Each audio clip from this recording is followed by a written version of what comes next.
Yeah, we're live. Okay, good. Hey, Stephen. Hey, Steven. Hi, Sanne. How's it going? I'm doing well. How are you? I'm perfect. I'm doing great. I'm fantastic. I'm on top of the world. Okay. Oh, that sounds good. It's funny, actually. We met in Bali a few months ago, and you're in Yeah. the Netherlands now, right? I'm still in Bali. Well, I couldn't travel actually to the Netherlands due to the Corona crisis. I Oh, had I had a masterclass series that was scheduled for I think the 30th of March, which also got cancelled. And by the time we got to the 30th, Europe had already closed. But I'm waiting. As soon as they open, I'll be there. Ah, right. Okay, okay. Well, we met a few months ago in Bali, and you did a lot of events in Bali as well, sharing your personal story in Yeah. co-working spaces to a lot of people who work here to inspire people about leadership. And there's a book published now as well. You publish your book on the Yeah. 17th of April, and it's titled Be Transformed. So, Yeah. can you first tell us a little bit more about your personal life and your personal story? Okay, great. Once again, thank you very much, Sunny, for welcoming me on this platform. I always praise every single opportunity that's awarded to me to put my message out there and to influence the life of even if it's one individual today. It goes a long way. Well, I respond to the name of Stephen Dossou, and I'm from Togo, Togo, West Africa. It's a very small country. North to the south is about 600 kilometers, and east to the west is about 180 kilometers, and there's only 7 million people there, and that's where I spent my first 18 years of life. And I grew up in very humble conditions. I remember we walked about 10, 15 k's to school. I had 9 siblings, and my father is polygamous. I had two wives, and that's when we grew Wow. up basically, yeah, in a two-bedroom house. So when I reached the age of 18, after having finished my degree in economics, which I don't want to even get into the condition of the university, I then, reflected up on myself and saw like, okay, is this what I really want out of life? What is it that, I want to achieve? And I looked at myself, I sinked in deep within, and I saw, look, I can actually do much more greater than my country could offer me. So then I decided to embark on a journey, and to leave where I am, which is my country, Togo, to a better location that I felt could give me the opportunities in order for me to unleash my potential. So I Hmm. looked around. I looked at the Western world. I looked at Europe. I looked at America. But then the visa constraints are ridiculous. So I was like, look, where could be the perfect place for me to go right now that could give me those opportunities? So I remember I looked at the map and I pointed South Africa.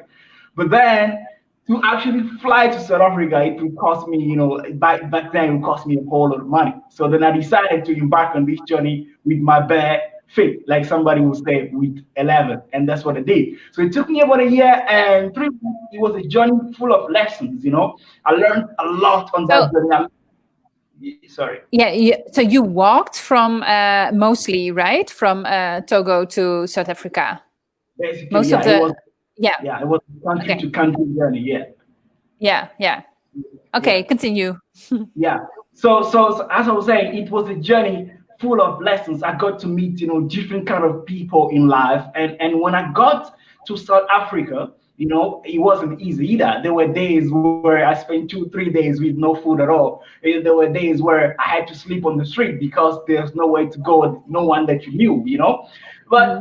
the good thing is that by the time I had my breakthrough where I worked for one of the biggest companies, sales companies in South Africa, where I worked from the bottom as just a normal chef packer all the way to working in senior management in that company. By the time I got that breakthrough, I had learned so much in life that the influence I was having on my subordinate, which I had a team more than 100 people that I was leading back then.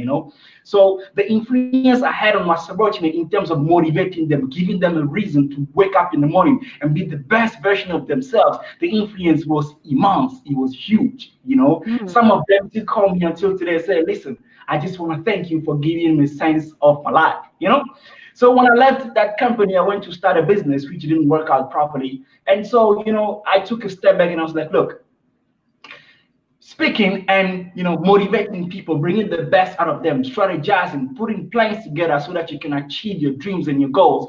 Be resilient to whatever challenge that is right in front of you. I believe that is my gift. That's what I'm great at.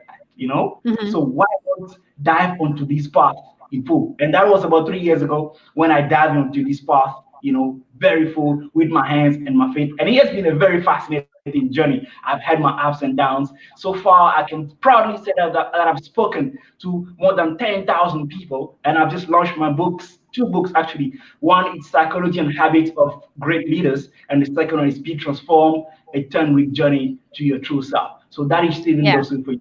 Yeah. Oh, cool. Yeah, it's very inspiring story. I was wondering, because you were saying when you lived in Togo, suddenly you had this feeling like there's more in life for me. But do you remember where you were when that feeling came to you, and what influenced that? Look, this is a question many people ask me, but I'm a firm believer that I believe there is destiny and there's also free will, but I'm also a firm believer that uh, whatever that you ought to become is a seed within you at this point in time. So you can take a seed, for example, if you take nature as an example, you can take a seed and put it on a table for 30 years. It will never ever grow. But take that seed, put it in the soil, add a bit of water, and boom, it becomes a seed. So my analogy then reflects to knowing and understanding what is inside you. Yeah, you may not know exactly what it is, but if you listen to the voice within, that tiny voice within, from what age, mine for instance, if I look back, already from my childhood, I was that child that asked very, very huge questions. So I was that student that challenged my philosophy teachers at school, on their principles and ideologies. So already from those young ages, I could see, in my environment that my influence is actually, impactful. You know what I'm saying? And that's when I started realizing, but hold on, there is something in me. I believe if I can influence 10 people in my classroom, it means I can influence 30. And if I can influence 30, it means I can influence 50. And that's when I saw, I'm like, no, look, I can be something greater. I can be something better. I'm taking this trip. And you felt like, if I stay in this environment, then that is not going to happen. So I need to leave in order to follow my ideas. Yeah, definitely. There's something about a comfort zone. There are many leaders, in history that what happened during their phases of transformation, most of them had to leave their comfort zone, they had to leave their family, everything they were used to, and step into a wild environment where they had to be shaped and molded by their circumstances, and they came out winners. So that's the choice that I made, to choose a different kind of circumstances that could, enable me to test, basically, put to the test the ability and skills that I had in me. Yeah. And so always with this kind of motivations, it's so inspiring to hear people like you, because you lived through it, right? You went on this journey, you left your country, you come from a poor background, you're successful now. But it's always, how do you make sure that when you tell a story to people, what makes them click? Like, what makes them, what do you tell them that makes them click to make this change inside of themselves? Okay. Because we can all listen to stories, right? But it's most of the time it's hard to really change from inside. So what do you tell people? Yeah. Look, first of all, I think it's really, really important that we understand clearly, we make it a point that change starts from a decision. The tree of change, what do I say? How do I say this? The seed of the tree of change is decision. Mm-hmm. In the book, The Instant Millionaire, written by Mark Fisher, it says that you do not become a millionaire when you have 6 or 7 figures in your bank account. You become a millionaire from the very second you decide to go onto that journey, to take on that path. And the commitment that you make that decision, that's when you become a millionaire. So yes, I tell story to people, but when you tell the story to people, the purpose of telling the story is not to impress them, not at all. It's not to even ask for their empathy, not at all. But it's actually to impress upon them that every single one has a mountain to climb in their life. My mountain 10 years ago was to leave my country and recreate a better future for myself. But for someone else, their mountain is as simple as waking up on time at 7:30 a.m. every single day. For somebody else, their mountain is to actually open their heart and love again. For some people, and it's a decision you need to make. Sorry, is the delay? Yeah, sorry, come again? Some delay, yeah. No. I think I say so, and that's really a decision everybody can make for themselves, right? Yeah. Exactly. So you make the decision, you make a decision and a commitment to that decision. Then you ask for the support structure, the strategy, the steps to take in order for you to build a bridge between where you are and where you want to be. Yeah. That sounds very I think decision making is very important in change, right? So that's I was wondering, what was your biggest or hardest decision in the whole journey you made until now? Well, look, so that's it's a very tricky question you've asked me now. But I have an oath of truth, so I'm gonna try to to open up about it, but it's again not going too deep. When you are in a circumstance, okay, and you are traveling for survival, you are tested in many ways, and some of them are not always legal, but this J-shaped organ, which is the stomach, it drives you in crazy directions. People have committed murder just because of their stomach. People are prostituting themselves just because of their stomach. People are selling drugs just to feed their families. So if there's any hard decision I've had to make on that journey, it was to either decide to stick on the path where it's gonna be hard. Yeah, I might make money, but it's gonna take some time for me to get to where I am, or decide to go down the path of becoming an illegal, I don't know, a businessman or anything like that. So those were the toughest moments of my life, because when we are faced with those tough circumstances where you had to make things happen now or else your life depends on it. You know what I'm saying? So it can be really difficult. But thank God I'm standing here today, which means I was able to make the right choice, and that's where I am today. Yeah. So do you have an example of what you just told me about?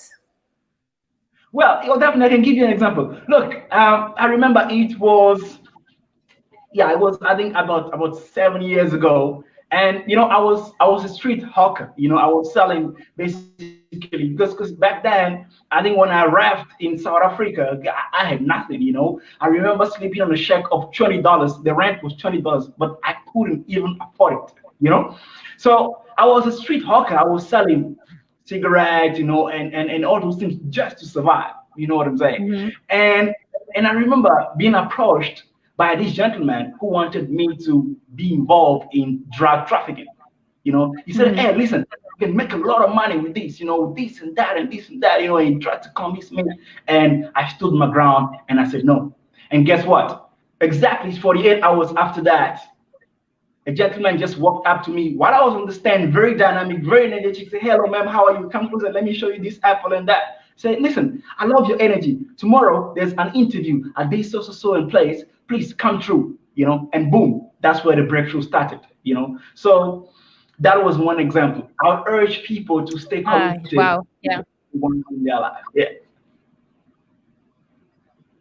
Yeah, that's a great example. Yeah.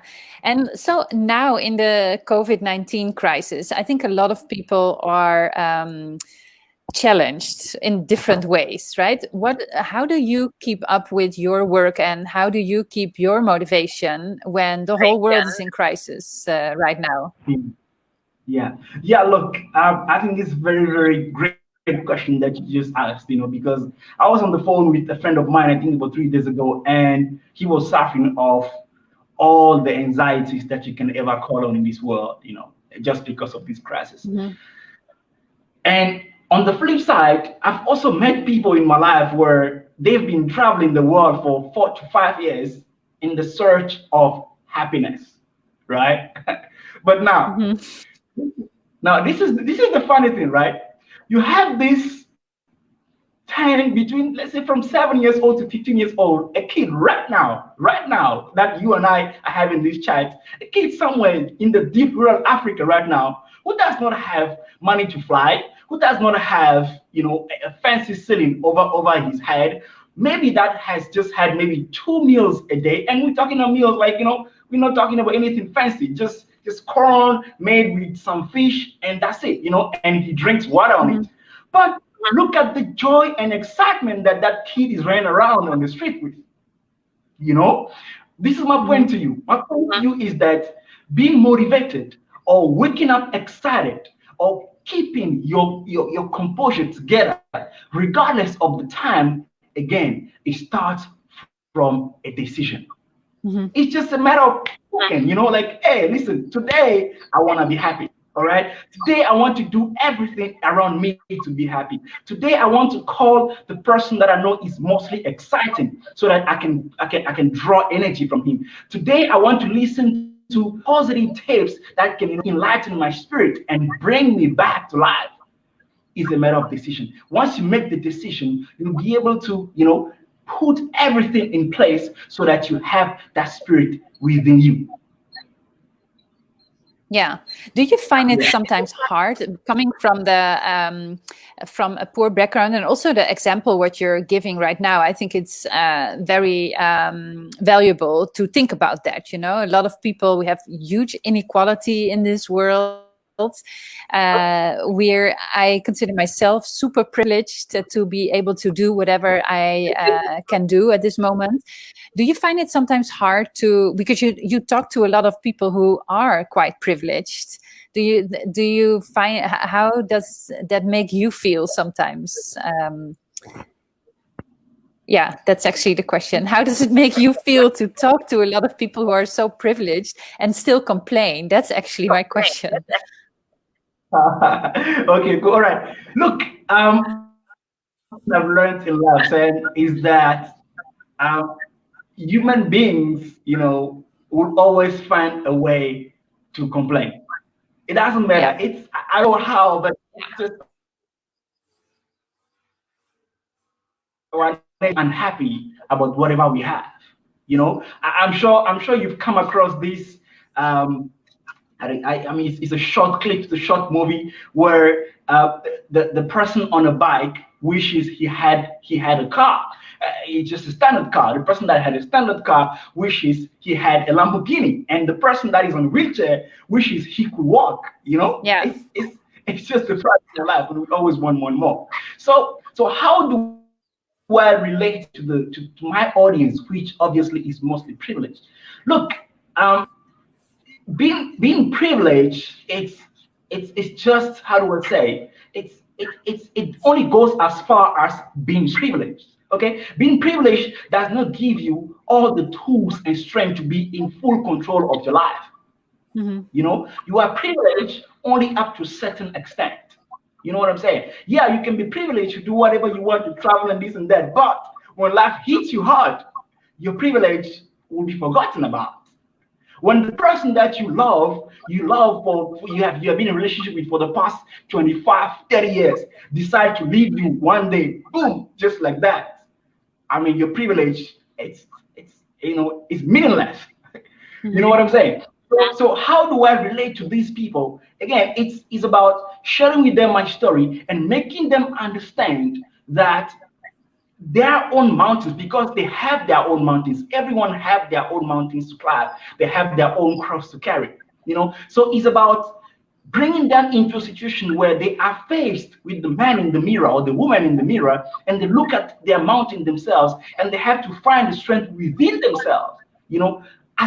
Put aside the privilege, the strength within yourself. That strength within, regardless whether you have $5 billion or you have $2. It is something that you gotta find within. And not everybody is able to find it, whether you have a privilege or not. So that's how I'm able to relate with my audience. Yeah. So do you feel also that people should use their privilege more to do something good for this world, to help a young African boy to make sure that his future looks more brighter, or at least he gets the same opportunities? How do you feel about that? Well, look, honestly speaking, I believe that there is talent out there. There's talent out there. Whether it's in Africa, or whether it's in Europe, whether it's in America, there is talent out there. And because of the system, capitalist system that we are in, whether we like it or not, there's always going to be inequalities. But it doesn't matter where you are, whether you are privileged or not. Actually, as a matter of fact, I firmly believe that the person that gives, even when he has little, has a bigger heart than the person that has a lot and gives a little. So I don't make it an obligation or preaching my messages that that if you're privileged you should have a poor African boy or anything. Sometimes even the African boy in his world, he's much happier that's true. That's true. Exactly. So if anybody has the opportunity, all right, to hold somebody's hand to lift them up, let them do so. It does not matter where you come from. That's what I believe. There's no obligation for anyone. And so you're especially focusing on leaders, right? Leadership. What is the key? Because this Facebook group is also about leadership, inclusive leadership. What is your main advice to leaders? I mean, what is the most important thing a leader should do?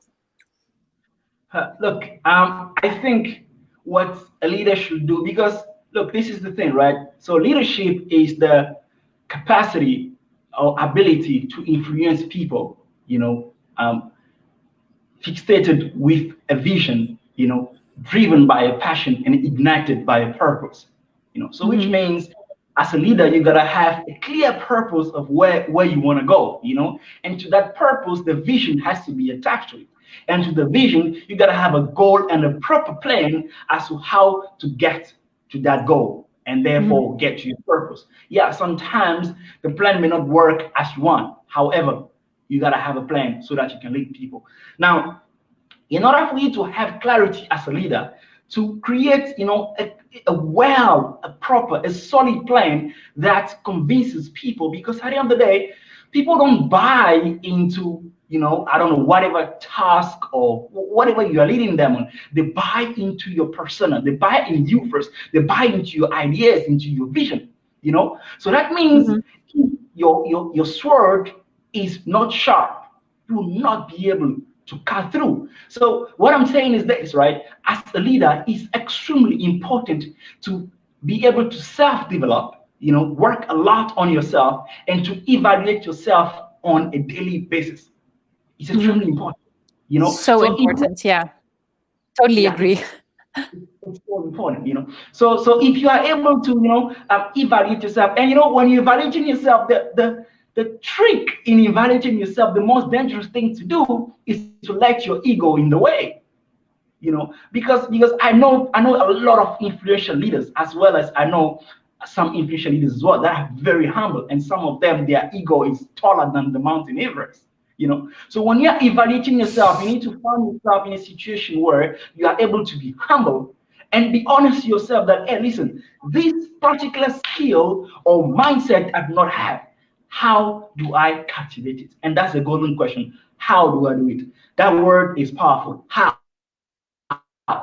And when you ask that question, how, and you find the answer, that is how you grow. And that's how you are able to, stand in front of your people and let them look at you and be like, this man is the man, or this woman is indeed an inspiration. So, when you were a leader, what was your purpose? What did you think? What was your underlying purpose before you went to office? What purpose did you carry with you? Look, you know, my belief is that it does not matter whether I'm leading, for instance, in a sales organization, or I'm leading in production, or I'm leading in logistics. All right, I believe that there's a particular reason why, especially if you're a leader that have worked your butt off from the bottom of the ladder and climbed all the way up. I believe that there's a reason why you are there. It should not be taken for granted. So my purpose as a leader was not only to get the job done. No, getting the job done, it's just secondary. But first of all, I want to make sure that the people that I'm leading, they find a sense and a purpose in their lives. Because believe it or not, but if you take a group of 10 people that you are leading, usually, I mean, the studies in Harvard have proven that among those 10 people, only one knows why they are waking up in the morning and coming to run the race with you. All of them are doing it just because they have to put food on the table. Either two of them are doing it because they were told to do so, and four to five of them, they don't know what they are doing at all. Yeah. You know what I'm saying? Yeah. So as a leader, it's very important that you get into the mind of the people. That's why in my book, Psychology and Habits of Great Leaders, which is actually for free on Amazon right now for the next 7 days, I say that, leadership is more about psychology. It's an 80-20 rule. So it's 80% psychology and 20% mechanics. So you need to be able to get into the mind of your people and understand them, not understand them only based on the task that you are charged to do. No, but you need to understand them into their deeper core level and know exactly what motivates them. What is the reason they wake up in the morning? Why are they there? And in so doing, you are able to then influence them, because that's what leadership is about: influencing again and again, and influencing and inspiring them, in a way that they find a better version of themselves. They are able to thrive for better, not only for where you are right now, but also in their future life.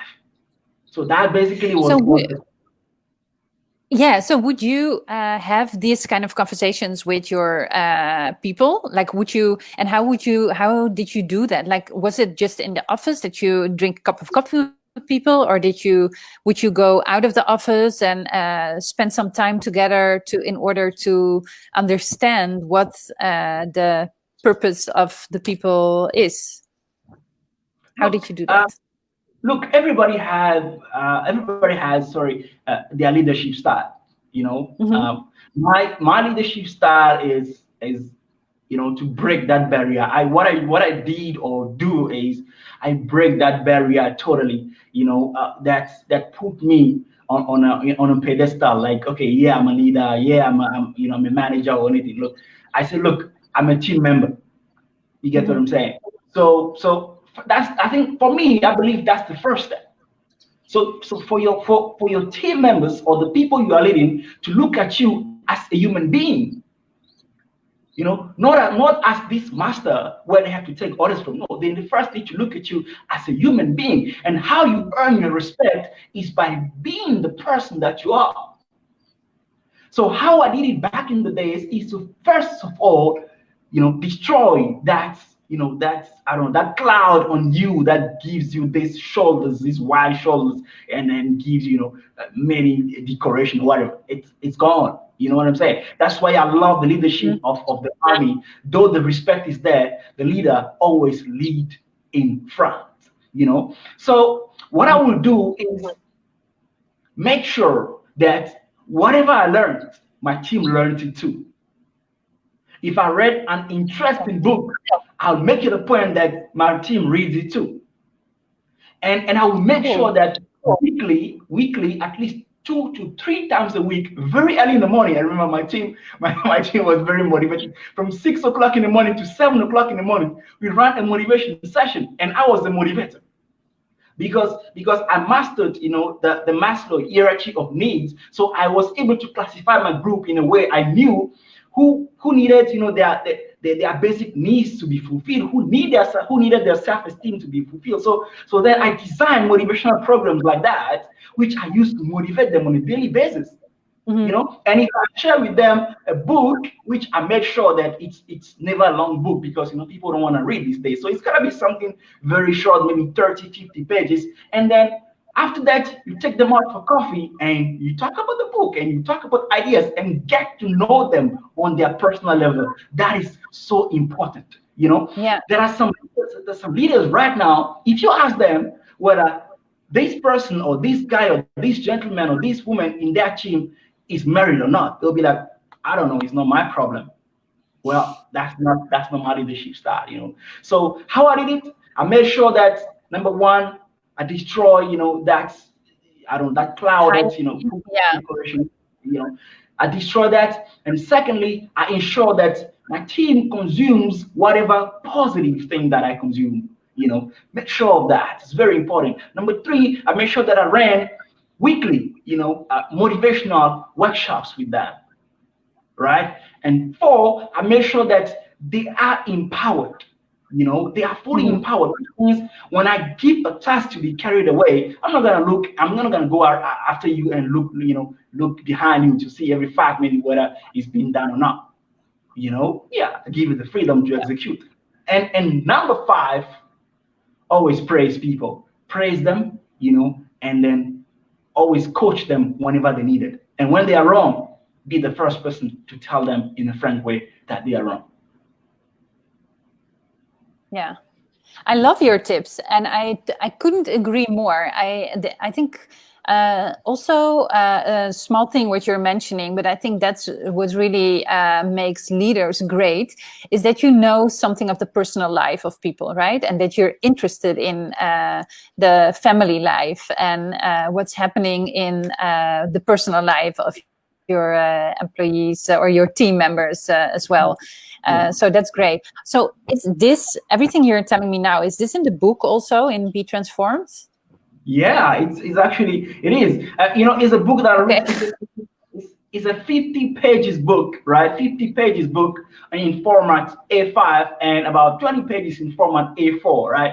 So, and exactly, I put it, in the forward of the book that this book I've written meticulously, keeping in mind people with their busy schedule and that they need tips. Exactly, like I don't want you to spend time and read, and bore. I give you exactly what you need. The 7 habits of what great leaders are and what is the mindset that they need to have. That's it. Because I've read so much, spoken to many leaders, in my travels, in my meetings, and I've understood that leadership can also be very simple, but also be very complex. So what is the gap in between? So I've come up with the 7 habits that leaders need to have and the psychology and mindset that they need to have, regardless of their race, their background, or their sex. Yeah, cool. Very excited. I'm going to read it, definitely. Thank you for this conversation. Do you have anything else you want to share in this group at this moment? Oh yeah, definitely. Look, currently what I'm doing is, I'm on the drive to change or to influence, as many people's life as I can. So what I'm doing right now is I'm giving a 10-minute free one-on-one session in any kind of person from any walk of life who have their particular area that they want to improve on. They want to get results. Look, I'm very, very serious about this, and I take this seriously. For me, right, I don't know how you want to call it, coaching, supporting, gatekeeping, strategizing, you name it. There are so many fancy terms out there in the world right now. For me, it's all about getting results, okay? You come to me, you say, look, this is the area of my life that I think I'm lacking on. All right, cool. Let's find out in which time of your life have you chosen listen to my words carefully. Have you chosen, to let that particular area overtake you? Then once we find it, we change it, and immediately we put in place an action plan or something that can help you, recurring. Okay, I can help you recur that, state or whatever you are in at that point in time when we find the result. And there you go. It's all about result, and result, right?